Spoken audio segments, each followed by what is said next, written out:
राधे राधे प्रिय भक्तों, हम आपको सुनाते हैं मकर संक्रांति की कथा। आप सभी को मकर संक्रांति की और एकादशी की हार्दिक शुभकामनाएं। तो चलिए हम सुनते हैं मकर संक्रांति की कथा। ओम सूर्यदेवाय नमो नमः।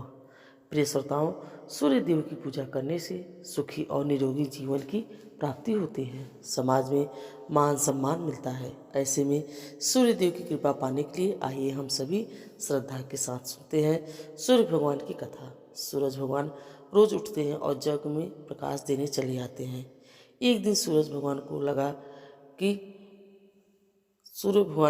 लगा कि राणादेव सुखती चली जा रही है, तो राणादेव से पूछा कि तुम्हारे मन में क्या है। राणादेव बोले कि मेरे मन में खीर खाण खाण के भोजन की इच्छा है। सूरज भगवान ने कहा, मांगा भी तो क्या मांगा, यह तो हम रोज ही खाते हैं।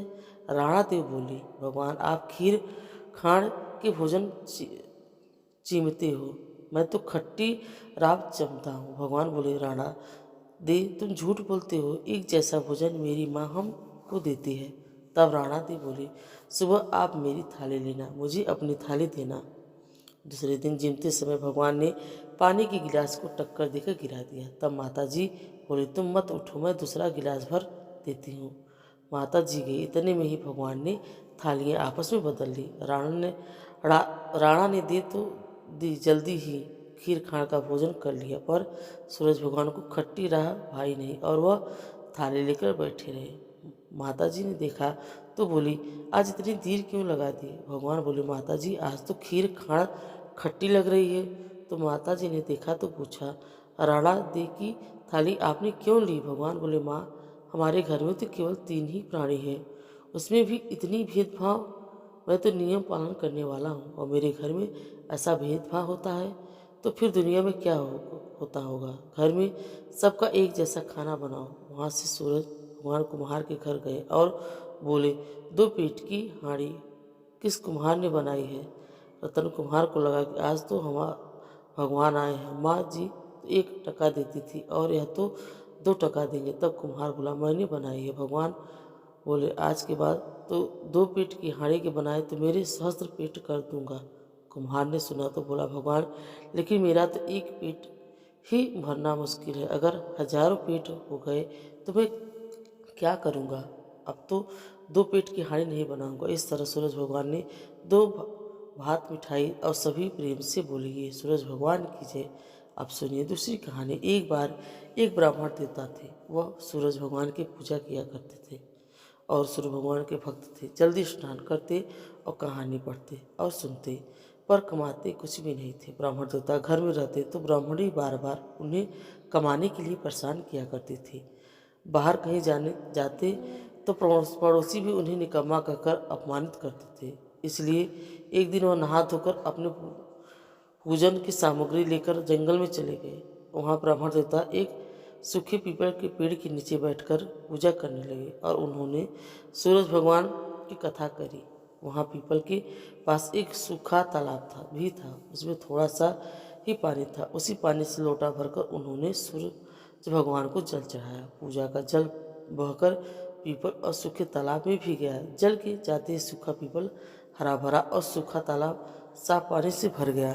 साफ तालाब से पानी भर गया और उस जल में अब सूरज भगवान दिखाई देने लगे और कहने लगे, ब्राह्मण मांगो, क्या मांगते हो। ब्राह्मण देवता ने सुना तो घबरा गए। सोचने लगे, लगता है कि पीपल में कोई भूत रहता है। रोज जब वह पूजा करते तभी आवाज आती।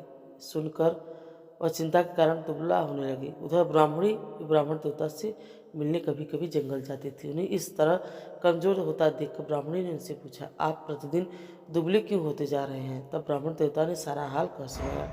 ब्राह्मणी ने कहा कि आपके बाद ही आवाज़ आती है ना, मुझे तो लगता है कि सूरज भगवान स्वयं आते हैं। इस बार जब आवाज़ आए तब तुम उनसे कुछ मांग लेना। ब्राह्मण देवता ने बोला, कैसे मांगूं, ज़्यादा कुछ कहोगी तो मैं सब भूल जाऊंगा। कोई ऐसा उपाय बताओ जिससे कम शब्द में बहुत सा मिल जाए। ब्राह्मणी ने कहा, तुम इस तरह कहना, नौखंडे महल के अंदर सोने के पालने में पड़ पोते को दास दासियां द्वार खिलाते मैं अपनी आंखों से देखूं। इस तरह लंबी उम्र, महल, बेटे, पोते, परपोते और धन संपत्ति सब कुछ मिल जाएगी, क्योंकि जब धन होगा तभी तो सोने का पालना, दास दासियाँ होंगे और आंखें घुटने सब ठीक होंगे, तभी तो परपोते को सोने के पालने में झूला झूलते देख सकोगे।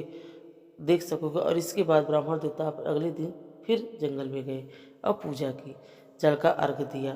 तो पूजा करने के बाद आवाज आई। अब की बार ब्राह्मण देवता ने वैसा ही कहा जैसा ब्राह्मण ने समझाया था। सूरज भगवान ने कहा कि दिखने में तो भोला लगता है, पर एक ही बार में सब कुछ मांग लिया। सूरज भगवान ने कहा, आपकी जैसी इच्छा हो पूरी होगी। तब ब्राह्मण देवता जंगल से घर आए और देखा कि उनकी टूटी हुई झोपड़ी की जगह एक नौ नौ खंडा महल खड़ा है और दास दासियां आ जा रहे थे। ब्राह्मण ने उनसे कहा, यहाँ तो मेरी झोपड़ी थी और बुढ़ी ब्राह्मणी थी, वह कहाँ गई?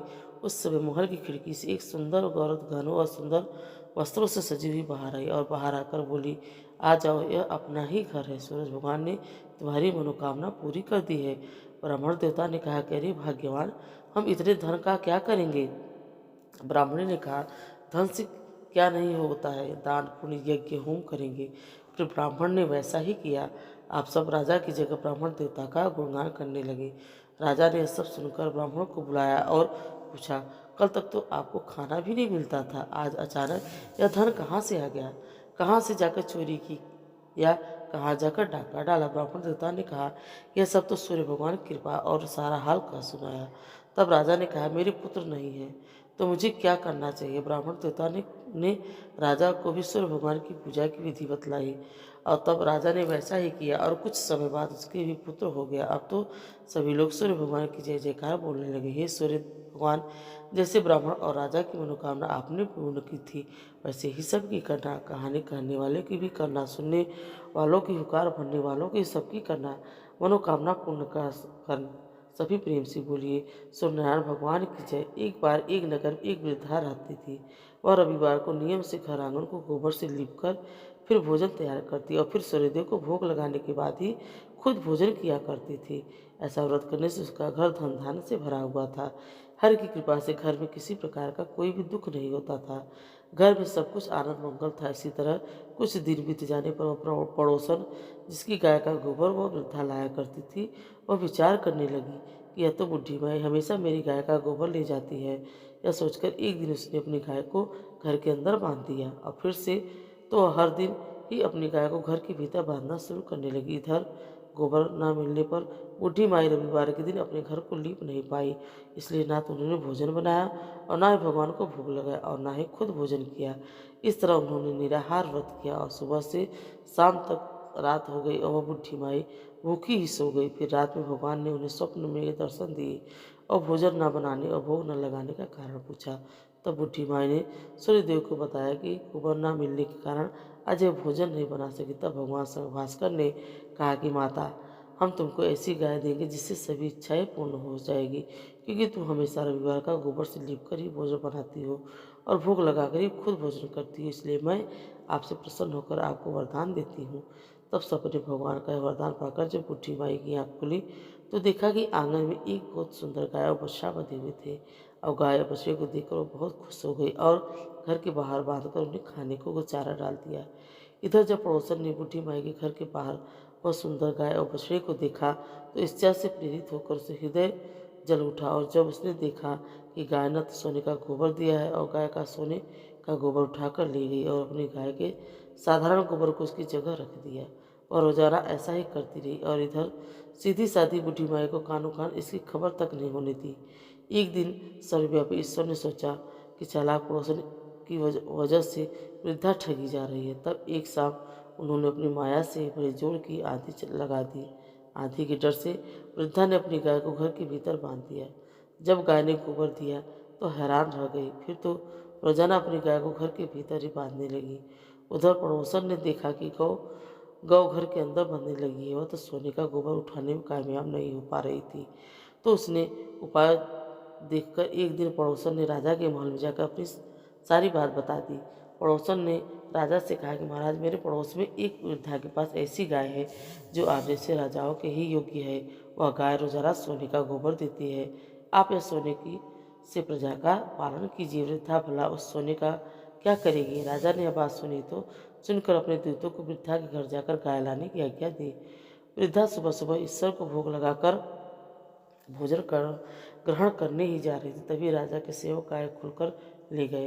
यह देखकर वो बहुत रोई चिल्लाई, लेकिन कर्मचारियों ने एक न सुनी। उस दिन फिर वृद्धा गाय के वियोग में भोजन न कर पाई और रात को भर रो रो कर भगवान से गाय को पुनः पाने की प्रार्थना करती रही। और दूसरी ओर और राजा गाय को देखकर बहुत प्रसन्न हुआ और सुबह जैसे ही वह उठा तो सारा महल गोबर से भरा दिखाई दिया।